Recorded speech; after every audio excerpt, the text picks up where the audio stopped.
The views and opinions expressed in this podcast may not be aligned to those of Affinity Extra. Hey guys, this is Roger Moore here from the Roger Van Marino Show. Now I host a show which is focusing purely on black footballers. Yeah, we do talk football in general, but black footballers. I'm alongside some of my colleagues, and we've just been really annoyed about how things are right now when it comes to racism and black people, especially in sports. And we've just had to have a real conversation about this. And we as black Christian men had this conversation. I think it was just important for us to put it out there. You'll hear it, you'll see it, you'll see the emotions behind it. We hear the real talk element about it. Maybe you'll be offended by some of the language that's been used against us and we used about some of the situations that we've been facing. But I thought it's important for people to feel our heart, our pain, and how we passionately want things to change for our community, and that all people become equal. And all we want is a fair try at everything as a black person. But hopefully you enjoy this conversation that we're about to have, yeah? And just feel the realness and the passion of us as black Christian men. Roger, over and out. Yeah, guys, this is Roger Moore here on the Roger Van Marino Show. I'm alongside my guest. You got DJ Mello, you got Anthony Young, and we got DJ Haych. We got DJ Marx, kind of like he's in a morning right now, so he's outside of this meeting. And we're gonna kick this off. First of all, we're gonna hit out about this whole black kneeling down thing. We're going to just keep it real and just talk how we feel about it. And then we're going to hit off and we're going to hit out and talk about, the progression of, non-progression of Liverpool, of Man United, and we're squeezing Arsenal. And you know what, Pep? We salute you, mate, because you're doing something good anyway. So let me just bring these guys in. Yo, guys, you good? Bless, all right. To everybody. Okay, guys. Now, what I'm going to do at first, guys, I am actually going to just kick things off by just asking you guys straight, yeah? If you was playing for your favorite team and you're professional footballer, would you take the knee right now? Yes or no? You would do it, Mello. I would. Yeah. But No. Just say, we're going to details afterwards. H, would you take the knee? Yeah. I would say yes. You say yes. H, what do you do? Yeah. See, that says a lot, That says a lot, you know what I mean? The decision. Anthony, what you saying, bro? Asking me today now? Yeah. Not a chance. Yeah. Nope. Not interested. Okay. Me personally, I love the way when I watched when the Millwall team was getting Derby team was getting booed the teams were getting booed. I love the way one of the Derby players were up there with a fist. You see me, I'll just make a big salute like that. Say, all right, then still, yeah, I'm standing up. But okay, we'll chop this up, man. Mello, why would you take the knee? And you found no way back. You was like, boom, I was on it, man. Why would you take it? I would take it, but knowing the person that I am, I would also be using my voice as a professional footballer, as somebody that has got some sort of voice. I'll be using my voice to be approaching the FA, approaching the manager, approaching my club to make sure that we're making an actual statement about it and doing something about it. Because the knee thing on its own is absolutely nothing. I'm disappointed with the FA. The FA hasn't done anything. You know what I mean? They have done absolutely nothing apart from do the knee thing, but then really they're doing knee for everything now. So what's the point? Like you say. So you went to get I would still do right. You still do it right now until this change. Okay, cool. All right, cool. H, you came up afterwards. How you feel about it? You see the thing with me, yeah. I would rather let what I'm doing off the pitch talk for me in terms of that, because this is why I was a bit like, yeah. The only reason why I'd probably be like, yeah, is because as a solidarity kind of thing. Like, I want my whole team and all of us to show that, yo, listen, like, this is how we feel. If this, do you get me? But the reason why I'm a bit like, because it doesn't really have an effect. Like, you watching these games, the man are kneeling and that's it. Like, Sky Sports are putting up at 8:46 or whatever it is, Black Lives Matter on the next to the score and that. But after that, it's nothing. So for me, if it's not really having an effect at the moment. So for me, it's kind of wasted. But I would do it to show solidarity, to be like, yo, listen, this is the only thing that they're doing at the moment. But also, I'm going to try and do stuff outside of the pitch and elsewhere from that meeting. Cool. Anthony, what you saying? Because I know you've been in another podcast and all this business talking about this situation, but it's just peeking out because Brentford this morning turned around and said that, yo, they're not taking it. About Brentford. And that's got bare brothers in that team. So, you know what I mean? Saturday, I heard about that. But the reason I say no now is because, like Mello and Haych says, really, what's being done? What does it prove? Yeah. What does it prove? Okay, you take the knee. And I'm going to show you why I think it's a token as well. It's a token gesture, bro. Go on. Yeah. On Poppy Day, we have a minute silence for the dead who fought in the war. Yeah. So, Black Lives Matters, let's be real now. What kicked off the Black Lives Matter thing? George Floyd death. So they give us 8 seconds.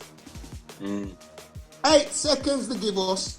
8 seconds, then they blow the whistle. But for all the fallen soldiers out there, and let's be real, they're talking about the white soldiers because they're not dealing with us as blacks because they don't give us no props about the war, the blacks, the Asians, and whoever. We're even buried in the same place. There you go. They don't give us no props for the war, so let's not keep that stuff like the minute for us as well. No, it ain't. It's for the white fallen soldiers. Let's be real. Talk the thing. It's for the white fallen soldiers, so they get a minute. So, bruv, the tokening is off, bruv, the palming us off. Again, we're getting the crumbs from the table. So, because of that, and like he says, what is it proving at the end of the day? Because look, Anthony Martial played in a poor Man United performance yesterday, and he's got racially abused again last night. What's taking the knee done? What's taking the knee done to prevent that? Racism's still going on. Players are still getting racially abused, and people are still taking the knee. So what's the point of it? I was on the borderline of racially abusing him as well. I'm not gonna joke and play enough. Why? We'll talk about Martial's performance afterwards. But the reality show is you're 100% right there, Anthony. And the joke is, for me, I think that we haven't. Rashford does talking through words, like through his letters and whatever they're still, We need an articulate black man who can hold himself as a footballer and talk the truth. That's what I love about in America. You always find a very strong talking, articulate sportsman, You know what I mean? Who is passionate about his people. You have LeBron James who says that, you have LeBron who says, listen, I can play basketball and look after the youths. I can do projects out there. You let go because I want my other ballers, black basketballers, to be on good contracts. So I will go with them to make sure they're sorted. I'm not going to do a Jordan. In the UK, it's different though, because look what Rashford's done. There's not many other footballers that have come out and says, yo, Rashford, I've got your back. Let me throw this in. They may have done it on the snide, but why couldn't they have done what Rashford's done? What's to stop them? But the thing is, bro, is that because one second, guys. I think Marcus is saying he can come in. You want to drag Marcus in? No, not really.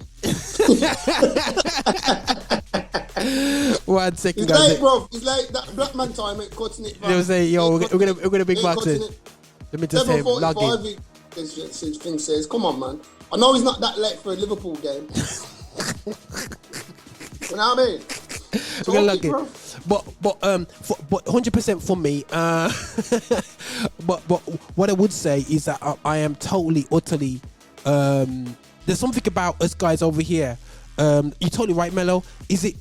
And it's not the case that I would say all the different black people, we have different black players from different places around the world, you know what I mean?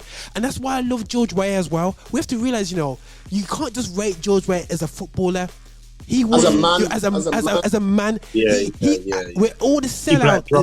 Everybody was selling out and playing for France at the time. Yeah, he could have easily played for France. You know what I mean? And he came through. I looked into his story. Listen. At the age of 15, he had to drop out of school. His parents died at young age. He's grown up with his grandma with about 19 of her siblings. You know what I'm saying? He come through a hard way.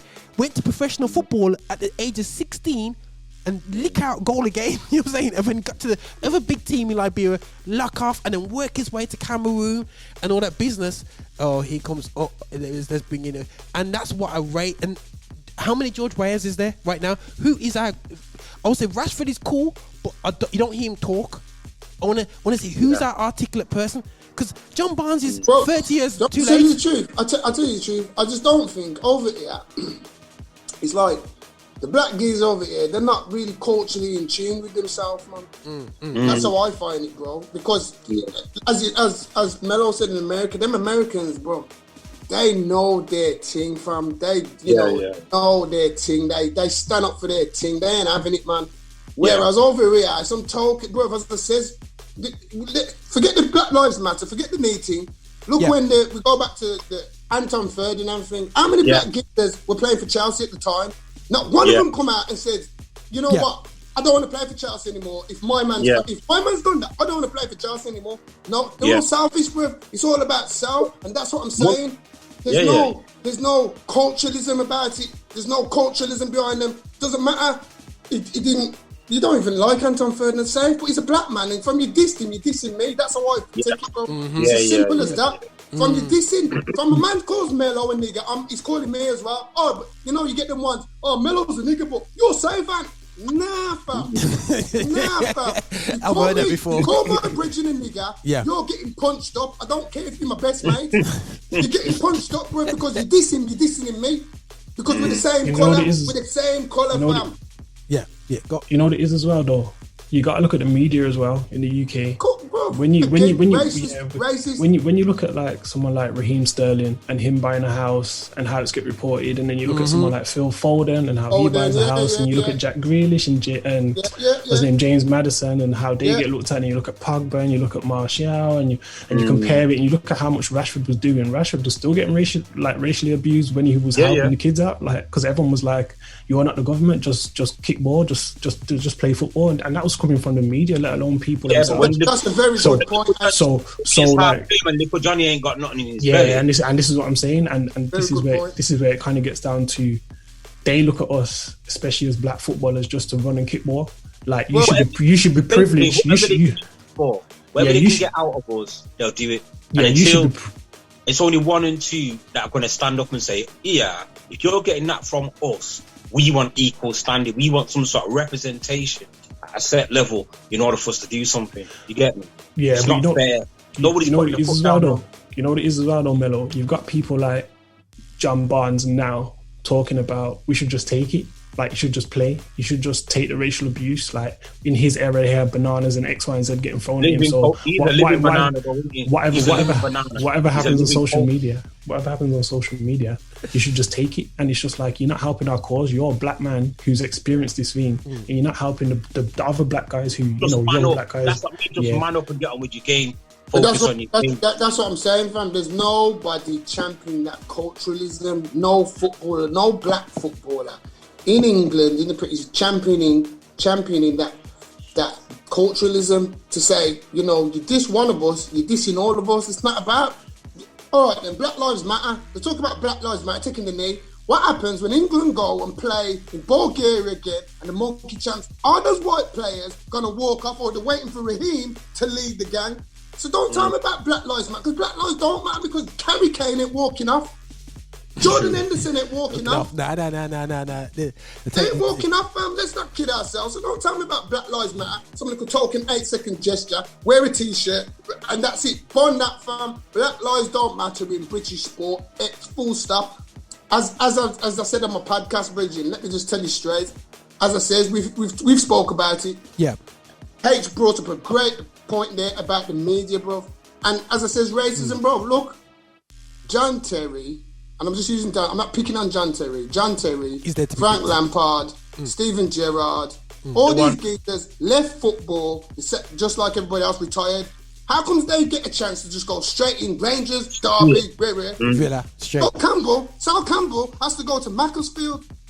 Paul Ince have to start up at Macclesfield. You know what I mean? How come the black people have to go through those you got to cut your teeth at the lower levels. You got to cut your teeth. Yeah. Only the black players have to do that. Steven Gerrard ain't cutting his teeth down below. He's gone straight into Rangers, fam. Yeah.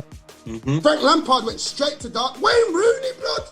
Nah, but you know the craziest thing about the Frank Lampard situation was that Harry Redknapp was talking about it, and he was saying that he rang the Derby. the He rang director, the Derby geezer, and he said, that's right. and he Put in a said, good word for Yeah. his nephew. But forget that. Let's not forget the Harry thing, because he would have got it anyway. Because Wayne Rooney. Well, look at what Wayne was playing. Wayne retired, and they made him full-time manager. So I thought that was a joke thing, If what it works, it managerial works. experience? I think that's a joke thing, because he's got no clout. He's got no clout as a coach. He's got no clout as a coach. That's all. So what manager experience have these geezers got that they're going in? But Saul has to go and get his manager's experience at Macclesfield. When we're looking at these players, okay, you're going to say, yeah, but all right then. Steven Gerrard, Lampard had illustrious careers. So did Andy Cole. So did Dwight York. So did John Barnes. Yeah. Understand? Yeah. Yo, Andy Cole's got six or five Premiership medals. Steven Gerrard hasn't got that. Frank Lampard hasn't got that. listen, that's true talk. So you tell me. Yeah. Third highest goal scorer in Premiership history, and he can't even get a job, an interview. He can't even get an interview, Andy Cole. Dwight York said he wanted the Man United job. Same time Solskjaer got it. You tell me the difference then, blood. They played in the same team. Sorry, they didn't. Dwight started. Solskjaer was on the bench all the time. So there you go. So the black man was the superior baller, but yet he can't get the job. Why? Because of his skin tone. Simple things. All right. Once again, Anthony, just going to bring DJ Marx. He's coming to some fire. He's just jumped into some fire situation. DJ Marx. Listen, I've kind of picked up what's going on, man. So it's cool. We're talking about the knee situation, and we flipped in terms of, would you take the knee if you was a professional footballer right now, bro? This weekend, you're coming up based upon the folly that's happening weekend after weekend, especially right about now. Yeah, would you take the knee? You know what? I have to kind of like break it down a little bit, if that's okay. And the reason I say that is this: that in not taking outside of football, in all aspects of my life, I'm going to do something. I need to be able to see the benefits of doing that particular thing. That's right. Do you understand? Now, whether it be football or anything else, I'm always going to do that. Now, if you see I'm taking the knee, it's because I can visually see there's something that's changing. Now, I respect what people are trying to do, but here's the thing for me, that even all this Black Lives Matter stuff that's been going on the football pitch, in all the other ways that they've been trying to display their support, I've not seen anything physically change or anything that's come out for me to say, you know what, actually, I can see if people get behind this, this is going to make a difference. So in essence, if all it is a visual presentation, you know what? It sounds kind of weird. You know, like how they say, for example, like, when a man gets married, they ring on his finger, that doesn't necessarily mean that he's going to stay faithful. You know what I'm saying? He can go do what he wants to do anyway. You know what I'm saying? It's the same thing. You go and take your knee doesn't necessarily mean that suddenly racism is going to get kicked out. They can do this Black Lives Matter thing for another 50 years. I can guarantee you we're still going to have racism in football. It's just fact. You see, if the FA turn around and put a directive in to say, right, listen, any team found to be exhibiting blatant racism, this is the penalty. This is what's going to happen. If they're putting some sort of directive in place, then I'm all good, and I take the knee till the cows come home. And that's the thing, that there isn't anything in place. And let's not get it twisted here. This is not just about the fans, but there's also racist footballers that say comments on the pitch as well. Yeah. Now, that's if a racist footballer says something on the pitch here, right? Especially if you're talking about the top flight, and you're going to turn around and say, we're going to fine you £10,000. That's pennies to him. He don't care. Yeah. Do you know what I'm saying?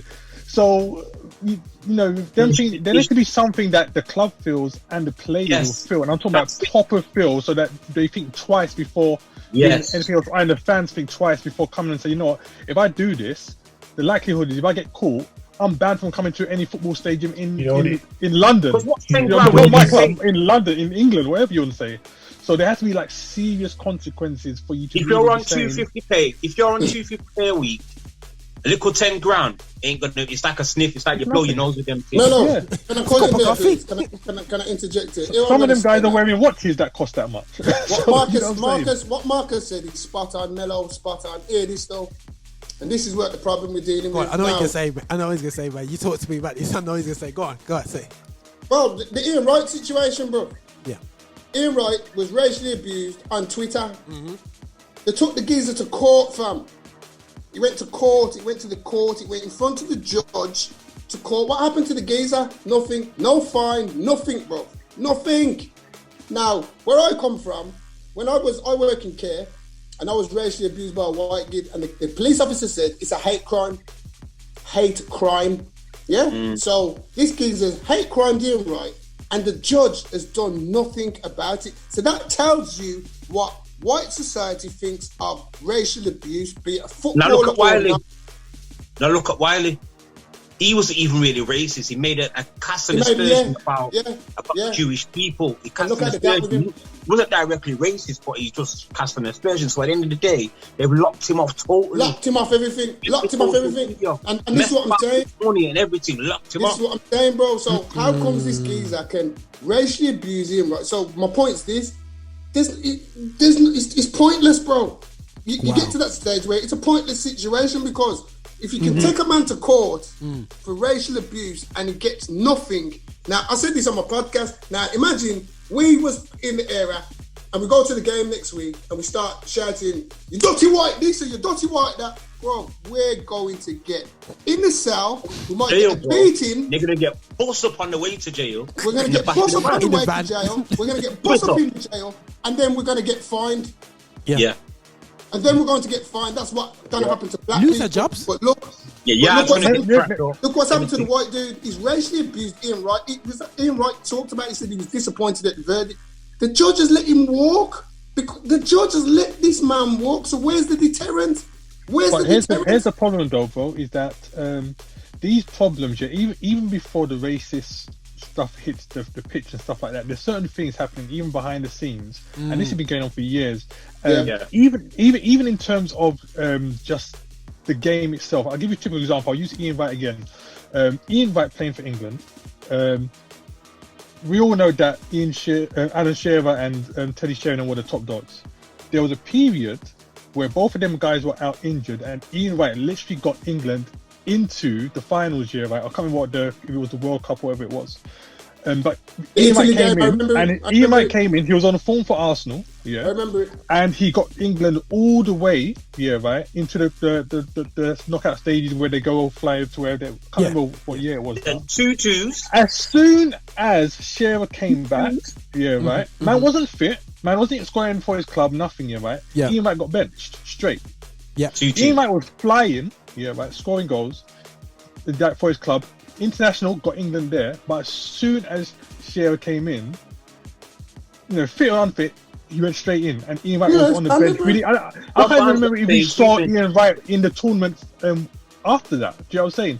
Yeah. My dad had this thing that he used to say, the problem is that they're always going to have their blue-eyed favourites. And the truth in that, because regardless of how well you do, I mean, as long as you see you've got the Shearers, the Rooneys there, and blah blah, you can have a black player that is on top of his game here, right? If there's a white player that's there, that's of standard, he's gonna get in.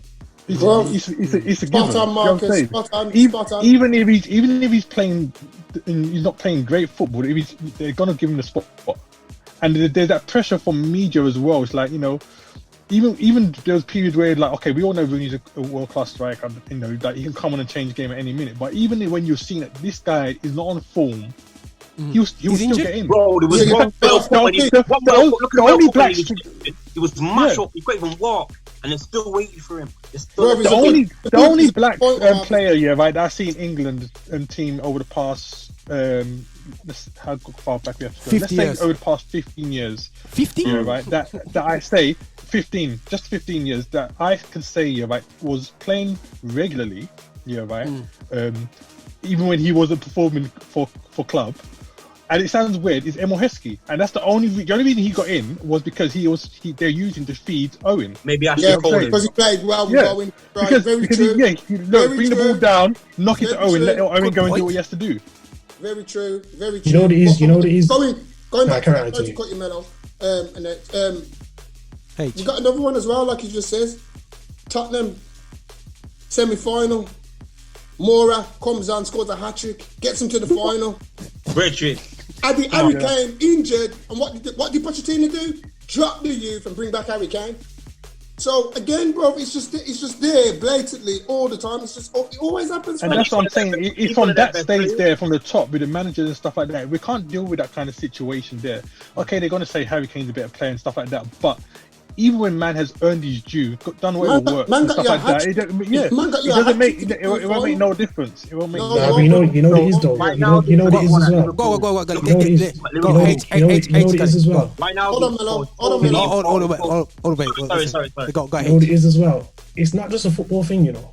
It is it's across the board. Everything. How we're looking at it is like a manager likes a particular, person, and if you're a black person, you have to be either superior at your position or superior at your game. I look at like the likes of Rio Ferdinand, I look at the likes of Ashley Cole.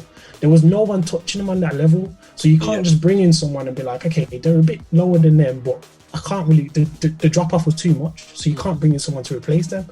And I look at us in terms of just society as a whole, forget football, but in society, there's so many jobs and so many things that we'll go for, and our counterparts, our Caucasian counterparts, may not have the qualifications or the experience or these kind of things that we have, but because they have the look or they have the eye or they have this and this or this person, the look, they got the skin tone, let's talk it real. And then all of a sudden there's an assumption around us that they're going to be late. What if they're late one time, or what if they don't do the job? And these times we've got the CV that shows them that we're not this.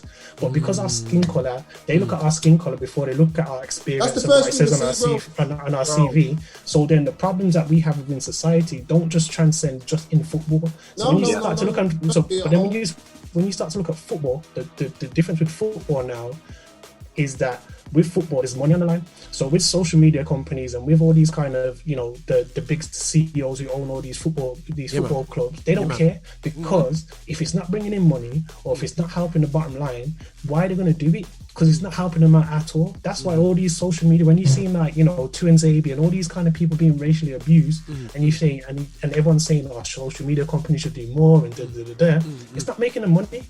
Not having publicity is not making the money, so they'd rather have exactly. They're getting a meltdown. They're getting a medium frenzy because everyone's like, let me find this tweet or let me find this Instagram thing. What's going on? You bring traffic to your social media app. They're not going to tell people, stop being racial, stop being racist.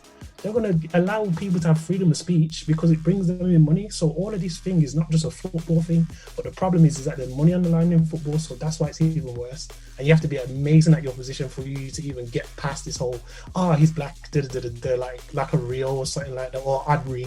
Do you get? Mello had something to say, so I'm gonna start bringing people in. Everyone's passionate about it. Go ahead. No. Go. What are you saying, Marcus? There, so go on. The thing, I was watching this podcast because I watch NFL as well, and they kind of like talk about obviously the black players and that kind of stuff.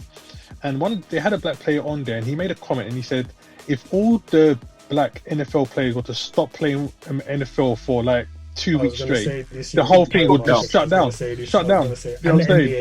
Yeah. So NBA, and I believe the same thing is there's enough black players, and not even just talking about Caribbean and African, but even if you start talking about some of the other minority countries as well, there's enough players, if they were to say, until we sort this thing out, we're going to stop playing. We're talking about the clubs are losing money. They'll lose a lot more money if the players stop engaging. They're not doing their media stuff and all this kind of stuff that they're thinking for. They all say, unless you guys protect us and do stuff, we're going to stop playing.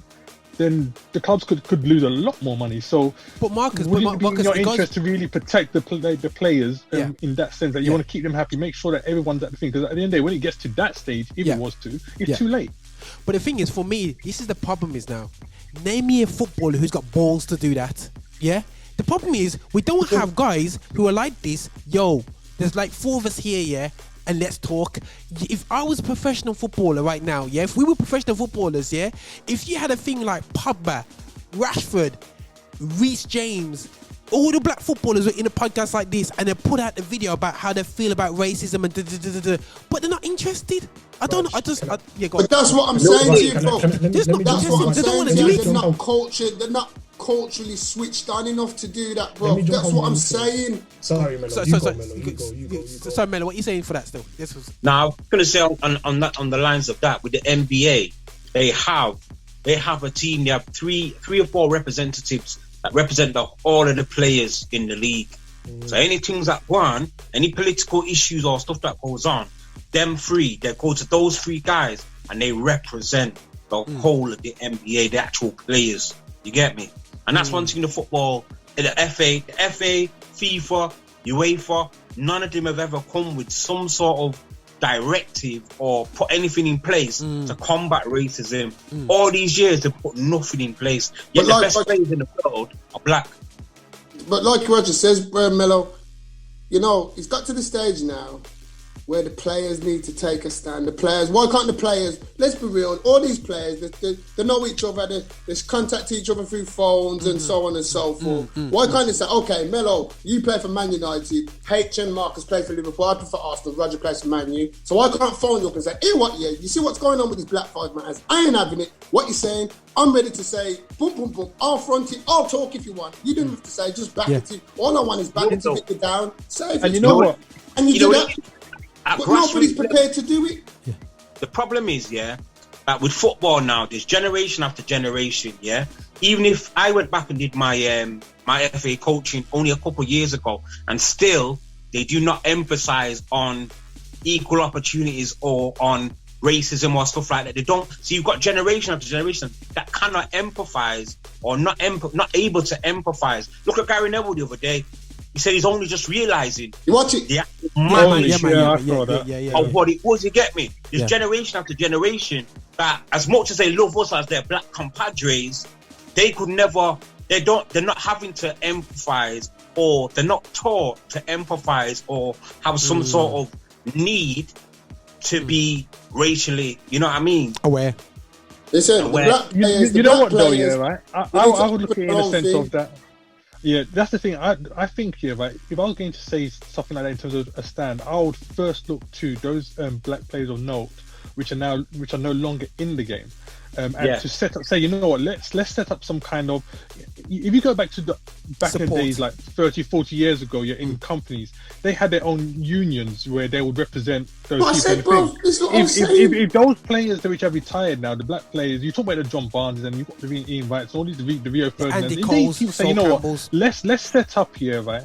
Some kind of union, get recognition, get government back and whatnot. So when we make a statement now, but they're going to invest money to do that. But this is the thing. If it's done through an organisation, then they can't be touched in that same way. Do you know what I'm saying? The players can come in now, get the organisation to represent them. They're not going to be covering World Cup. They're not going to be covering Champions League. They're not going to be covering Premiership no more. It's going to go back. It's going to revert back to Shearer and Neville and the boy them. But Mello, guys, let me put this out there now, right. We all know our background in terms of the hustle of our parents and our grandparents coming to this country and the knowledge that we have about making wealth as a nation.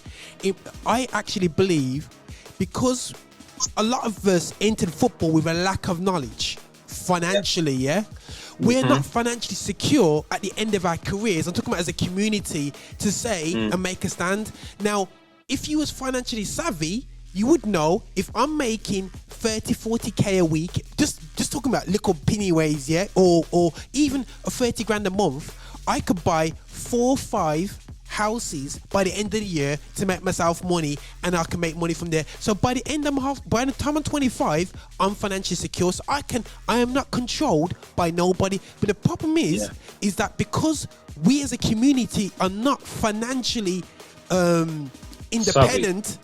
Independent. John Barnes can't turn around and really shoot off because he's still saying yes, master. yeah?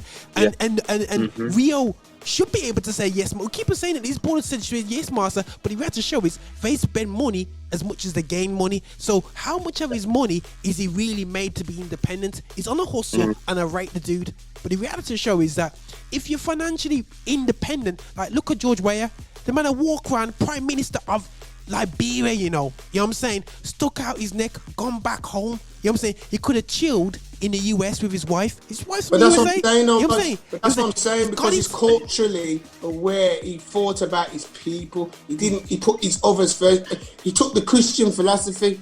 You understand? Yeah. He thought about his people, bro. Too many, and this is what the problem is. All the these Brazilians rich, are like that. All these little rich footballers, they don't give a toss about what Roger's struggling in the ghetto, or Mello's struggling in Manchester, or Haych is down there, Liverpool. They don't give a toss, bro. They don't care. And that's the problem, bro. They've got no social pride about being black and dealing with that thing. They ain't got that, fam. Yeah. Like I said, you know what? one second, bro. On the back As of I what said, Anthony's saying, we need to get unions. I come from a union background. I was a union representative for GMB Union, and as I said, and then I go back to the Anton Ferdinand case. Now, Anton Ferdinand's been racially abused. Who represented him? 2 white dudes haven't got no empathy. They haven't been through what he's gone through. They haven't even got a clue. There was nothing black in place for this geezer to go to. Now, this is what I'm saying, that the black footballers, ex-footballers, present footballers, take £1,000 off every black footballer. You're trying to tell me we couldn't start a union and run a union? Yeah, There's enough money there. Multi-millionaires, fam. We're talking about multi-millionaires. We're not talking about us, bro, who's on 30, 40,000 a year if we're lucky. We're talking about these geezers, 150, 250,000 pounds a week. You understand? Man can buy houses every week. If you wanted to make a stand about racism, you could. And you know what? I think it goes even beyond that as well. There's not enough players culturally aware, willing to stick their neck out and do that. There's not enough of them. Well, there's not. I don't even say enough. There's none. Marcus Rashford stuck out his neck about school dinners. Yeah. About school dinners. He got chopped. Yeah. And the thing is, it goes beyond that for me, because I'm thinking like, a lot of this stuff starts from very young. Yeah. Again, if I look at some of these black players which are retired and stuff like that, or even the ones which are in the game now, I would be saying, you know what, let me set up some kind of academy which is geared towards black players, young black players, helping them to like develop in the game, learn how the industry runs, get some black coaches in, give jobs to those people and things, teach them how to raise up. So even when they get to the point now where they're ready to go and sign for under 16 clubs and stuff like that, they have people which understand their culture and stuff like that, will represent them for when they cross over, to help with that. The closest thing that I know to that year, and it's not even an all black thing. There's an academy called, I think they're called a Feeway or something like that, based in Brixton, and they do a lot of young like players coming in and stuff. People like that, Nathaniel Klein and all that, they all came through there. And I think majority of the young players that come through there are black, but they have some like European and a couple of whites in there. But majority of the players that come through Feeway are black players in Brixton. But it's such a small academy. You can go you can literally find them on Facebook and stuff like that. They're doing a lot of great work. But if they had financial backing to set up a proper team now, right, where some of these professional footballers can say, let's back an association like these guys, or let's start our new thing where we say from young, we train these guys up, get them in, let them know how it's going to be, set them up on the right path. Then even before they get to that stage now, they've got a certain awareness in terms of what they can do, and also the responsibility to also what was given to them. When they get to that stage, they can now also give back, and you create a cycle. But we have not created any kind of cycle. They've all gone into it. Is like me for myself. Yeah, they'll look after maybe their family and stuff like that. Yeah, but in terms of the culture as a whole, there's nothing there. True. I hear what you say. H man, H, go on, H, go for it. You know what it is as well. To go off the back of what Marcus is saying, not many players up to the age of 16 make it. So a lot of them get dropped, especially black players. I've seen so many black players come through, older than me, that are absolutely amazing, and they stay at West Brom or Aston Villa for 10 years of their life, and Aston Villa, they hit the age of 16, 17 and they get released. So all of that works well, but a lot of the time, especially the better black players get taken up by the bigger clubs as well. So it's harder for us to have access to those types of players as well. I just want to go back to a particular point because there's two things that really stick out for me. There's two incidents that happened. There was England, I can't remember who they faced, but they beat them like 7-0, and at halftime they were getting racially abused. And obviously the black players and the white players started talking, and they went into the dressing room and whatever, and then they came out, like Tyrone Mings and all them people was like, yeah, we had a discussion. Bulgaria. We weren't too sure. Yeah, Bulgaria. Just like we weren't too sure what we was gonna do. Whatever. And they said, we all come to agreement that was gonna come back out. For me, that's rubbish, because when I look at the PSG versus Istanbul Başakşehir game, where Neymar and Mbappe. And the thing is, it was a black coach under Başakşehir's side, Turkish team, and them man were like, yo, we can't play if Myman's going to be here. If Myman's going to be using language like that, we ain't playing. We have to get rid of him. And they had to play the next day. 2 days. That to me shows that there's certain players like the Mbappes, like the Neymars, who take these things seriously. So when they have a chance, that's what I'm saying, fam. Hear what you said. When they do. It's too detrimental for them two, man. If it wasn't them two, it would be too detrimental for that football club to have them come off the pitch. So they had to work with it. You get me? Whereas there's other players that have. In the UK, it's not the same. In the UK, the black players haven't got that clout. Regardless of what they do. It's not about clout, bro. You see, it's not about. This is where we're getting it wrong. It's not about clout. It's about your cultural awareness, about yourself. It's about yourself. It's about yourself. It's got nothing to do with clout. Bro, if I'm on a football pitch, hold on. I'm on a football pitch and man's disrespecting me because of my colour of my skin. I'm off. I know myself, bro. I know me. I'll take my top off. I'll take my top, fling it on the floor, and I'm off. But in the Premiership, They're all tokens, bro. They're all token Negroes. They're not the token Negroes, in the Premiership, for a black footballer, they're going to think twice because they're thinking about their family, they're thinking about their livelihood, they're thinking about all these different things. Why? You don't know, bro. Okay, see, guys. This is where I disagree. Anthony, I don't agree with it. No, I don't agree with it. I'm saying. Well, guys, wait. We got somebody else coming in. We got skipper. One protection, bro. At the end of the day, we're black people. If we're being disrespected because of the colour of his skin, it's got nothing to do with my clout or if I'm this and that. You know what? At the end of the day, I'm black, man. Respect me for the tone of my skin. And if you don't want to do that, I'm off. And I say this, the professional clubs need to start employing black people to talk to the young people, the academies who work day in, day out with the academies that can teach these people in the academies. Roger, we have the same situation in care, where we've got kids in care and we've got white staff giving little Johnny's hair hasn't seen no error for 6 months because it's pure white people in the home. You understand? You need to be putting people who can teach that cultural awareness in there. It's the same thing that needs to be taught in football clubs. There's only for black players in football clubs, so you can have someone going in on a Wednesday and we're doing whatever, black, blah, blah, for the black players and the white players. So they know, so they get what is the education? We educate them so they know. So when they're coming up, going through, so them white players now, they will hear and understand what the black man's been going through or had to go through as a player. So when they're getting racial abuse, they're going to be more like, nah, I was with Johnny in that. Nah, I ain't having that. But, it's not like that. And this is what I'm saying, goes back to this Black Lives Matter. Will Harry Kane lead the team off the pitch when it is Raheem getting pelters from the Free Lions fans? Will he lead them off? No, he won't. It'll be left to Tyrone Mings or Raheem Sterling or whoever black players there to make that decision. So black lives don't matter because the white counterparts ain't into it. They just do it for the sake of. The problem is a lot of the stuff that's carrying on the Black Lives Matter where football is concerned. A lot of things that is being done because people don't want to be seen as not supporting. You know what I'm saying? So, for example, Sky Sports, for example, Black Lives Matter, all on their posts and stuff like that when they're doing it, right? They couldn't take it off now because everybody else has got it. You know what I'm saying? If they suddenly said we're going to stop, it's going to cause an uproar. Same with the players. If you wouldn't see, for example, Harry Kane say he's not going to bend the knee because even if he doesn't believe in it, a lot of the stuff is happening now because they know, that they have to because everybody else is doing it, and especially being in the public eye, they have to be seen, But in terms of what's actually going on the ground, there's nothing really taking place. Typical, bro, and that's what I'm saying. It's down to the black people, bro. It's like if you work in a workplace and Roger's been racially abused. You're a black geezer. It wasn't me racially abused, but I've heard Roger's been racially. What are you going to do? What are you going to do as the individual? Yeah. Are you going to say, I just know what I've been like with my friends. If I'm out with my friends here, right, and someone's been racially abused, I don't care if it's not me you said it to. I'm angry now. You know what I'm saying? You're dealing with the whole group of us now. Exactly my point, bro. That's the problem in football. Too many of those black players will see Anton being racially abused by John Terry, but them same Chelsea geezers still hugging up John Terry and changing 10 minutes later. That's the problem, bro. Because they got no blackness about themselves.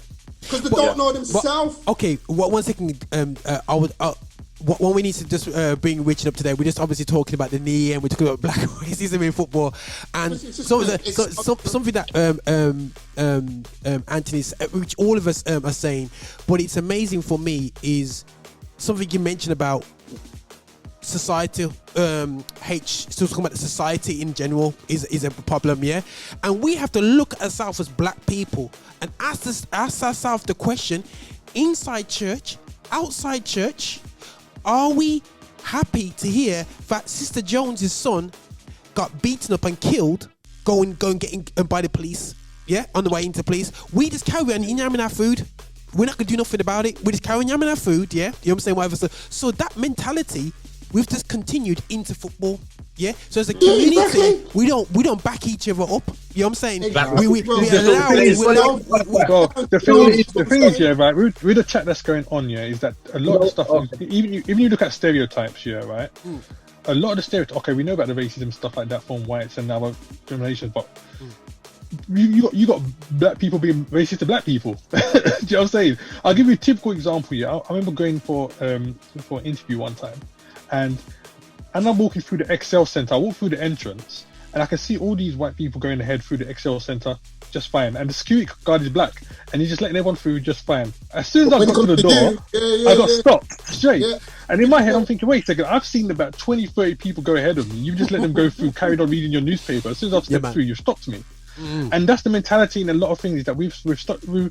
This whole thing of us saying that, you know, black youth this and this, that, and that, the other year, right? We've got to say where people believe it so much now, we're actually starting doing it with ourselves. So if you see, for example, you know, you're trying to get, you know, white people to change, but yet they look and they say, well, wasn't it just yesterday we was outside and you was calling an ex-brother whatever name, or you know what I'm saying? So they look at what we're doing, and if we're not trying to do certain things for ourselves, we can't expect them to change. Exactly. Yeah. And we need to make changes amongst ourselves first, from the unions to how we treat each other, everything. But this is what you know what I'm saying. This is what you're going back to, the Black Lives Matter. This is what I said at the beginning. Black Lives Matter. Black lives only matter when it's a white man killing a black geezer. But when geezer's in Answorth, because he's B18 and he's booked down Roger, who's B6, there's not a problem for Roger to bust a shot after him, and little Roger's dead now. Where was the Black Lives Matter in? There's only a problem when it's a white geezer killing a black person. Black lives matter. But when it's black and black crime, black lives don't matter then. And that's the problem, like you said. Black people don't respect their own black people. Who's the biggest? Yeah. Who's your biggest enemy? Who's gonna see Haych or Mello doing good and grudge him? Is it the white man or is it your black brethren? Let's be real.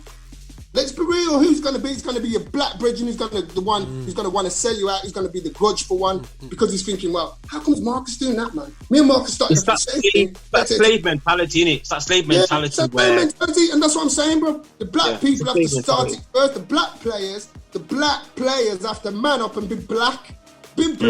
And respect your blackness and don't put up with what you're putting up with. 1 second. They don't know their blackness, though. Okay. They've got generations of not knowing their blackness. But Mello, 1 second. Richard, you kind of brought to that point. You come in, bro. Like, obviously, you can see man's are getting. We're meant to be talking about Liverpool, Man United, and all these things today. We just go in, man. So, bro, we got about another 10 minutes, and we're gonna do some a bit of extra time. We'll see how it goes, yeah. But bro, how you feeling? I was just dealing with my daughter, so I'm late. So just fully apologise. But I've just caught up with what you man are saying, and I just put it in the chat, but I don't know if you've seen it in the chat. And then Mello just said the same thing I just put in the chat, fam. The same thing where it's a slave mindset. You get me? Where they got us to be separate and where they got us to kind of be individualistic and fight against each other, it's the same mindset. It's no different.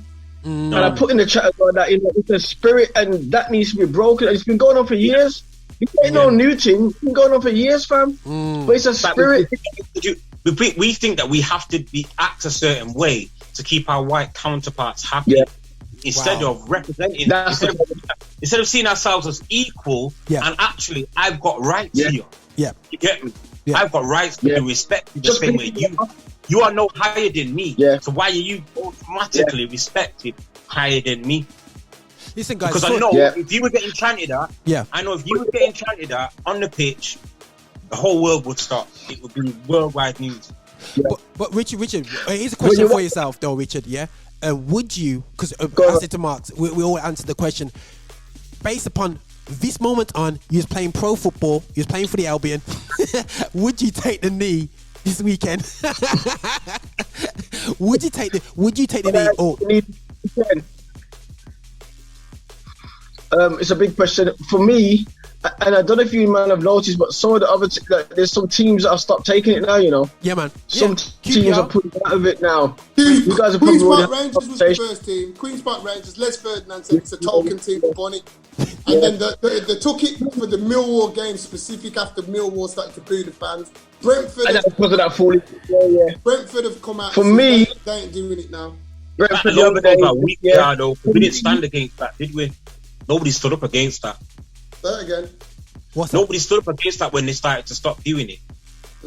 Oh yeah. Well, this is it. So Richard, carry on saying what you're saying, bro. For me, I would take the knee, but for me, it's more than that, though. For me, it's more than it's what the knee kind of represents. Do you know what I'm saying? And my concern is that I'm also happy with us kind of all standing up as well. Whether it's a knee, whether it's standing up, it's about solidarity and standing up against racism and injustice. But for me, it is tokenistic now, and it has become a bit of an empty gesture. We need more than that. We need all the stuff that I was talking about, directors in the boardroom. You know, we need more Les Ferdinands up there and this. We need to see more of that.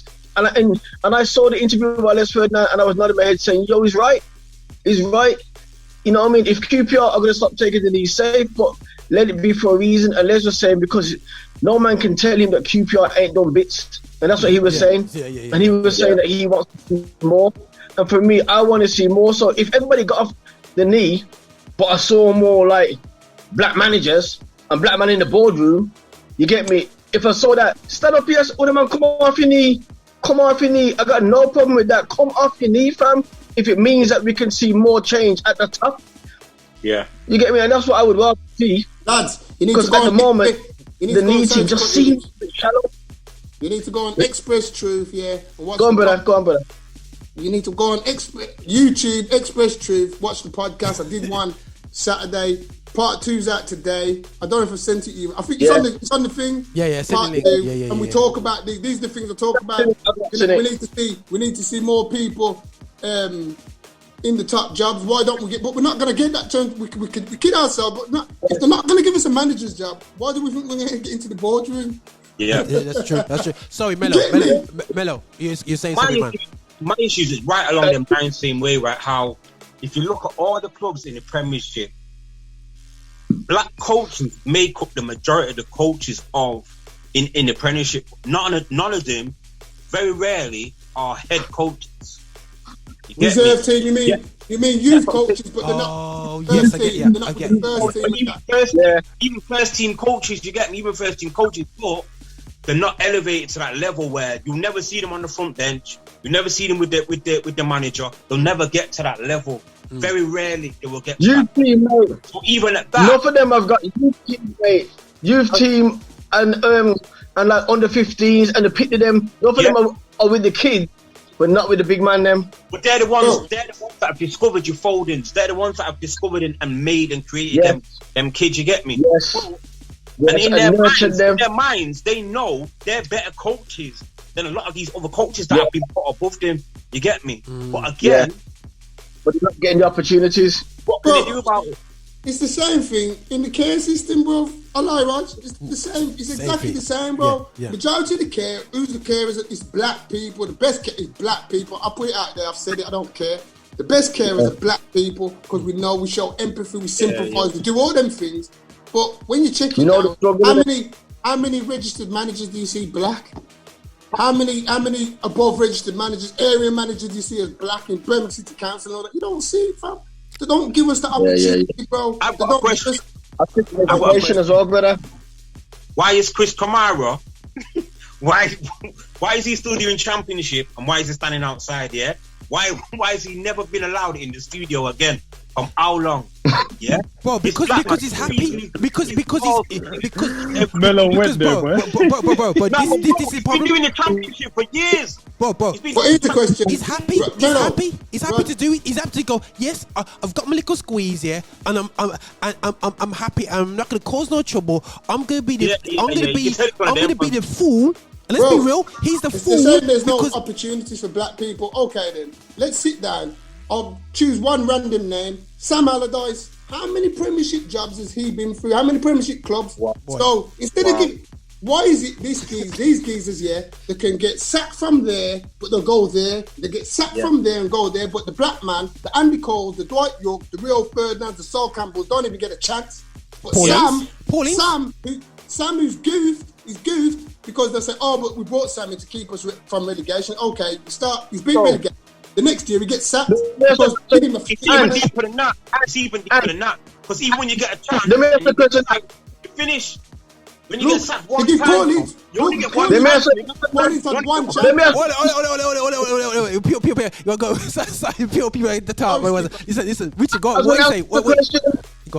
ask one question. Do you think any black manager in the whole world, fam, could have got sacked after one game for the England job and ever got another job again? Not a chance, bro. Not one. Bro, one would have got another chance. He's done.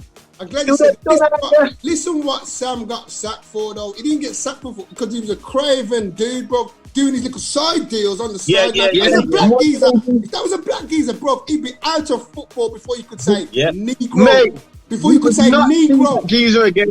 He would never get a job. If it was a black geezer, you have not seen that geezer again. And Sam walks into the next job. My point is this, though. Look what I'm saying. Now, Sam will get a job. He got, his last job before here was Everton. He got sacked in it. And then he got sacked, and then he's got a job at West Brom. Paul Ince got sacked at Blackburn. Has he ever had a big job since? No, nah. Don't. No. What about Hasselbank? This is the thing for me, though, yeah, man. This is why I think people like Les Ferdinand. This is why I think people like Les Ferdinand, yeah, is making things, though. Okay, wait. Back in football. Anyway, yo, listen, Marcus, what you saying, man? What you saying, Marcus? Because we're going to come to it's because of things like that reason why people like Les Ferdinand making the decisions that they're making, and you know, they'll say that this whole need the token thing. It's not because he doesn't respect the fact that black people need to make a difference, but he knows, regardless of what we do. I mean, we mentioned Gary Neville here, right? I mean, you've been playing football professionally for how long? And in 2021, you're going to turn around and tell me you didn't know about certain things? Are you mad? I mean, it's crazy, Bob. I mean, unless you don't say he hasn't played around black players. No, there's been enough black players that have gone through Man United while he was playing. Gary Neville in Manchester, Gary Neville plays with enough black people, and he's done enough events and stuff. He plays music as well. He's a musician. You get me? So he's done enough jams with black people. So he's down with the black cause. But he's saying within football, you don't see it. For him, he didn't see the fullness of the magnitude of what these guys was going through up until these days now. Well, that's because he chose not to see it. That's what you're saying there. Okay, he did all these gigs and stuff, but that's like having the white people that say I'm not racist because I got a black friend. You know what I'm saying? There ain't no difference for me. That's a nonsense. If there's something going on and you want to see it, you will see it. You know what I'm saying? You will see it. If we're digging out Gary Neville, we can dig out John Barnes, bro. If we're digging out white Gary Neville, we're digging out black geezer John Barnes. John Barnes is in Liverpool going on like nothing. Let's not kill ourselves. No, I think Barnes is a bit different. Barnes is a total. No, wait, well, okay. Let me, yeah. I agree with you. No, I agree with you to that sense. I tell you what I say is different. No difference, man. It's a bounty. I think now he has. Wait. Bro, okay, listen. Let me explain what I mean by that. Yeah, let me explain what I mean. If Barnes now, yeah, right. For me, Barnes now wouldn't have an excuse now, yeah. Okay. So he wouldn't have an excuse now, yeah, right. But when Barnes was playing football then. Things were even worse then. You know what I'm saying? There were certain things he definitely could not do. Even if he, in his heart, he wanted it, yeah, right? Even if he said 100%, I really want to do this, I'm trying to make a difference here. The playing football in them times there, yeah, right, was a next mad thing compared to playing football now. So where he is now, I reckon he can make the difference. But then, yeah, right, it would have been impossible for him to even have opened his mouth and said what we had to say. Okay, I'm not saying he could have made a difference. 1 second, Mello. I'm not saying he could have made a difference, but he could have manned up as a Jamaican and opened his mouth. He didn't. Are you talking about now or then? Now or then? Because I don't think so. I don't think it was. That's a coward mentality, bro. That's a coward Listen, mentality. Bob, you got to remember, Bob. Them times there, yeah, right. When Barnes was playing football, yeah, right. Those are the same time you had white gangs running around the streets of London looking just to beat up black people all the time. Standard. Now, yeah, right. Social media, whatnot. Then times, yeah, you open your mouth and say something, yeah, right. He might not have made it to the end of his career. Do you know what I'm saying? Yeah. That's how bad things were back then. But you see, so that's what I'm saying. Like it was different when you're playing. I'm going to show you the difference of John Barnes and black. You see.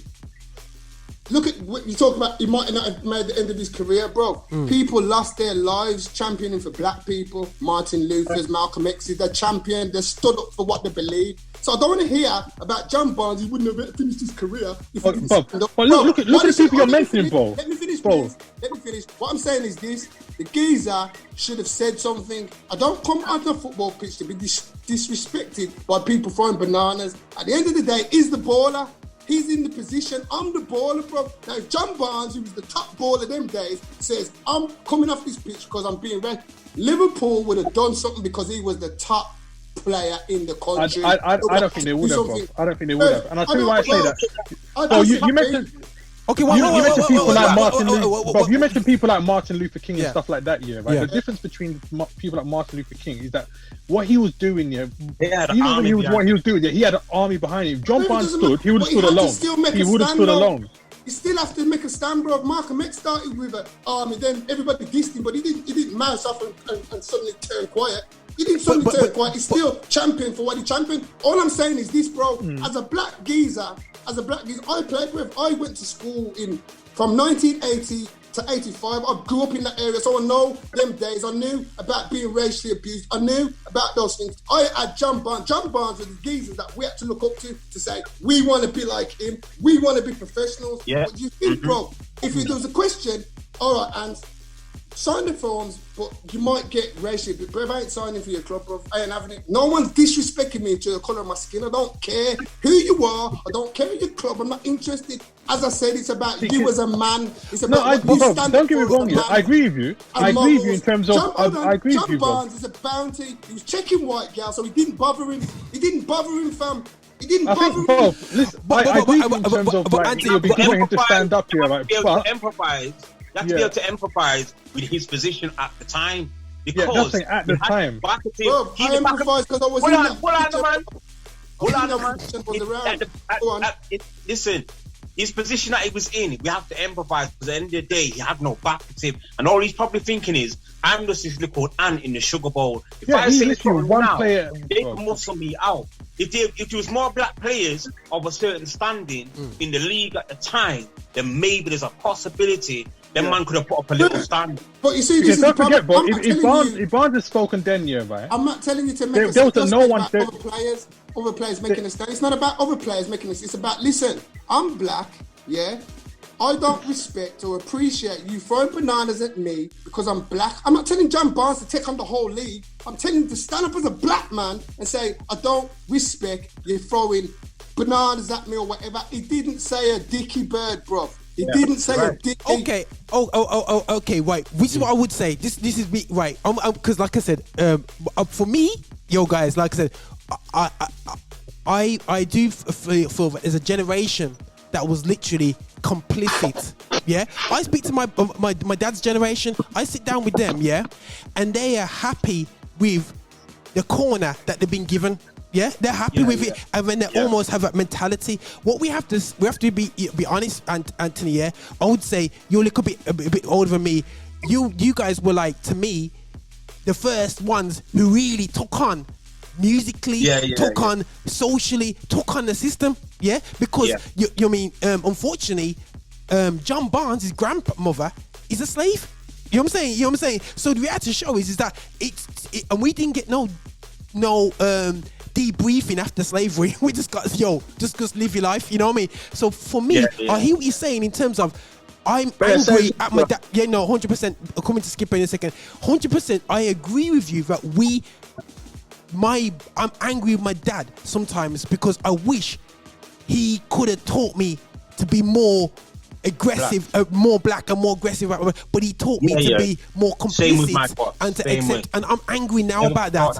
And I'll be honest with you, I'm angry about it because the way we grew up and our mentality that we got around us. But now, right about now in this season and this time, you know what I'm saying? You know, it's a different time. We got powers. Our music was a corner. We had 1 hour on MTV. Yeah, that's all we had. MTV, Lisa Hansen, right at that time. That's all we had. And Yo Rap's 2 o'clock in the morning. Now, we control the airwaves in music. You know what I'm saying? We control it. You know what I'm saying? So for me, I hear what you're saying, and I hear your passion, and I get vexed with John Barnes myself, because I'm like, bro, 30 years too late. You know what I'm saying? But one second. What hurts the most is Jamaican as well. That's the worst thing. Jamaican on top of it. I can feel you. But what I would say, Richard, what are you gonna say, bro? Because sorry guys, I know it's getting a bit emotional. Because listen, this hurts us. You know what I'm saying? Go on, Richard. What are you saying, brother? No, I was just gonna say that I think from my perspective, and I agree with Ant, and I agree with you, Raj, that I wish that we had been taught a bit more. But I also, from being around football clubs when I was a youth, and hearing the language and hearing just the general talks from player to player and coach to coach. I was on trial at Torquay. I was at trial at different clubs. I went to Manchester United and spent a weekend up there. And just when I remember the dialogue and some of the discourse that was going on, it was normal for people to use racial slang and racial terms. It was the culture. It was nothing. It was basics. It was normal. When I was at Blues, it was normal. It was just normal. So now I'm thinking of a John Barnes now, him coming out, and I'm not allowing him, but at the same time, I kind of understand why it would have been difficult for him, because for me, if he had spoken up, I think you would not have seen John Barnes kick too much football. I think they would have frozen. I think they would have frozen him out. I think they would have squeezed him out. And yes, we would have probably had the memory of the day when John Barnes was in the newspaper and said, "Don't be there, pro Eddie Bananas after me." But then I think his dance would have got done. Personally, I don't think we would have, because he didn't have no support. Remember, it was the culture, it was the norm. He had no support, he had no backative. I think he could have spoken up that one time, and us as black people, we would have had a picture of him on the wall and said power to the people and rate. But trust me, as a bowler, you would not have seen John Barnes anymore. All right, can I say this then? All right, we're talking about John Barnes. I remember when I was going to cricket and Somerset, they had Joe Garner and Viv Richards playing for them. And then they didn't renew the contract. And it was all some racial talk. And who stood up for them? Ian Botham, bro. Ian Botham, they're my brothers. If you don't sign them, I ain't signing. You understand? Now, he went against the grain. He went and supported the black youth. You understand? But Ian Botham, no regular white dude could say that. That was Ian Botham. For me, the regular white Ian Botham could the white boy. His position to man, he was one of the golden boys. The one, yeah, man, he was golden boy. He's golden boy. Ian Botham was there Rooney, bro. What we need is a Hurricane, or we need a Shearer, or you need one of them man to stand up and represent. Shearer, I think he's an undercover. I think he's an undercover. I think he's an undercover.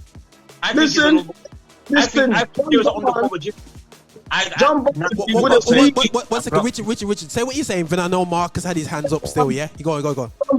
Have needed a Brian Robson to stand next to him. That's what he would need.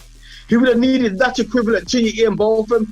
And come on, fam, Ian Botham was a star back then. He was man. No regular player. I'm not saying no. You're missing the point. It's got nothing to do with being a star. The point what I'm saying is you're saying it's a cultural thing, but he went against the grain. So all the whiteys are saying get rid. But Ian Botham as a white boy stood up and says, "Nah, And Yeah, that's but James, my point. but John Barnes couldn't do that. The point Well, is John Barnes couldn't no, do but you that. see, the difference. I'm not saying John Barnes is supposed to take on the whole race, but I'm saying as a man, Bridging. Yeah. It's like going to work in. You work in a company that's all white, Bridging, all white company. You're the only black face, and the geezer saying, Which BBC camera and which club manager is going to allow him to speak out like that, though? Speak cut it off, man. What do you mean? Speak out. All right, guys. Go. You know what? Anthony. I was glad when all the England fans used to boo him. I was glad. Serve yourself right, bro, because you're bowing down to them. They don't like you. Anthony. All right, Anthony. 1 second. Hold that now. Right. We got the idea, Anthony. Right, Marcus, then H. And you remember now, H is slightly younger than us guys, yeah? So I want to hear his perspective as well. Mark, we've gone into overtime here because it's getting a bit passionate around about here. Definitely, Mr. Young. Listen, sorry. Okay, Marcus. Comes to this. Yeah. You I'm saying. I don't care about job. I don't care about nothing. Don't disrespect me because of the colour of my skin. 100%, I've bro. been like that from I come onto this earth, bro. I don't 100%. care. I can name a ex-Liverpool player I used to play with on a Sunday, and his dad's gone. Are you gonna let a nigga do that to you? What do you think happened? That geezer who played for Liverpool got punched out, bro. Don't disrespect me. But all right, cool. Got the I will never sit here and condone and say, "Oh, I feel sorry for John Barnes," because no. I watch Roots, bro. Kunta Kinte, they tried to stop him. He tried to escape every night, bro. They couldn't stop him, bro. If it's in your heart, it's in your heart, fam. It's in your heart, fam. And my man could have stood up and been the poster boy. You know what? He wanted to make sure he had his stake in teams and rights. That's what it was. He wanted to make sure he was getting that on a set every day anyway, because that's who he's going on to. He's going on to Jan. He's not going on to Shaquana. He's going on to Jan. Baked beans and toast. What's dinner? Baked beans and toast. That's what he's going on to. Let's not kid that. All right, guys. All right. DJ Marx, come free, selector. Yeah, before I say what I was going to say, let me just say this. A lot of what you said, Anthony, I definitely agree with you, because I've always been someone, I'm very big on, supporting black people and black people just like, being proud representatives of their culture. I remember when I was working in London Arena years back, and we had a massive event come through there, and Ian White came through, and at the time the woman he was with was a black woman, big black woman, big bold. Man. And when he walked in, I was so happy, I was so proud, but I was like, a black brother representing that. But anyway, so I understand what you're saying there in terms of like, if you're just proud of your culture and everything else like that, there's certain things that you just say and do. Yeah, you don't tolerate regardless. But what I was going to say is that even in terms of that whole thing of speaking out and stuff like that, I think it's one of those things that I personally witnessed, because it's a struggle even back when I'm looking back in the times when I was playing football. I mean, I went to school with Ledley King. We was in the same class. Then after school we was going football and everything together, going up and down the country playing football and stuff like that. This guy was a top class striker before he became a defender. You know what I'm saying? But when they switched him and he became a defender, I was saying to him, I don't understand why they're putting you at back. He was still better than all the guys that are there. Now, when we used to have scouts come in and check here, regardless of the fact he was better than all of them, he was still the last one to be looked at. Do you know what I'm saying? And his family used to see that, we used to all see that and stuff like that, but we used to like talk about it and murmur amongst each other and stuff like that, right? But we also knew that there were certain people that we couldn't say certain things to, because if we did, he would lose the opportunity that he's got. And he was in the prime spot at the time where there were certain people coming to watch him and all this kind of business stuff like that. Even when we used to go down to like West Ham Park, not West Ham, Plaistow Park here, and like Ashley Cole and their man used to be there when we was young. You know what I'm saying?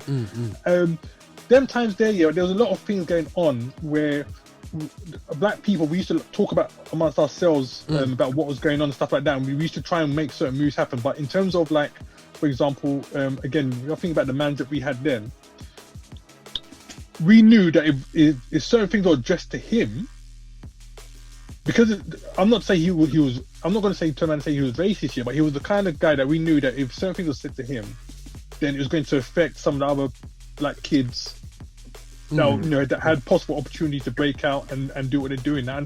And it was just really crazy. You know what I'm saying? These guys, we get to the pitch and these guys used to be the first ones there and the last ones to leave. After everybody's gone, we're still there kicking ball. You know what I'm saying? Yeah. But it was one of them things where it's like you kind of look and you said to yourself, you know what?